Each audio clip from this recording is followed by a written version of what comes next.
माझी बायको भारतीय जनता पार्टीमध्ये, अशी घरातली स्थिती होती. मुलगा 10-12 वर्षाचा होता. त्यांनी सकाळी सकाळी प्रश्न विचारला, तुम्ही राष्ट्रीय समाज पक्षाचे, आई आता भारतीय जनता पार्टीमध्ये गेलेली, तर आमचा पक्ष कोणता? तर त्याला मी सांगितलं की तुला ज्या पक्षात जायचं ते जा. म्हणलं तुमच्या ऐवजी मी आईच्या पक्षात जातो. तिसऱ्यांदा मी 2019 अर्ज भरायला सकाळी निघालो, तर हातामध्ये दोन एबी फॉर्म होते.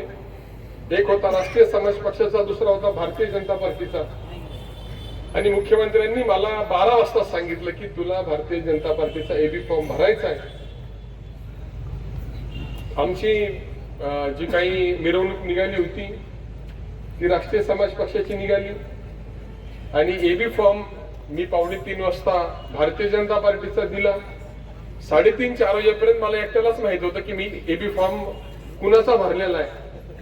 आणि मी 4 वाजता लोकांना कळलं की मी एबी फॉर्म भारतीय जनता पार्टीचा भरलेला आहे. परंतु माझ्या समोर त्यावेळी मुख्यमंत्र्यांचं ऐकायचं की नाही ऐकायचं एवढाच प्रश्न होता, आणि तो ऐकण्याचा मी निर्णय घेतला. त्यामुळे तुम्ही अजिबात गोंधळून जाऊ नका,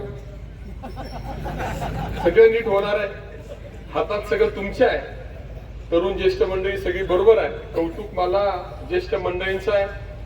या सगळ्यांनी, अतिशय सगळ्यांनी जो धाडसाने निर्णय घेतला, मी तुम्हाला सगळ्यांना खात्री देतो की आपल्या सगळ्यांच्या पाठीशी सरकार उभं करण्याचं काम आम्ही व्यासपीठावरील सगळी मंडळी भविष्यामध्ये करू.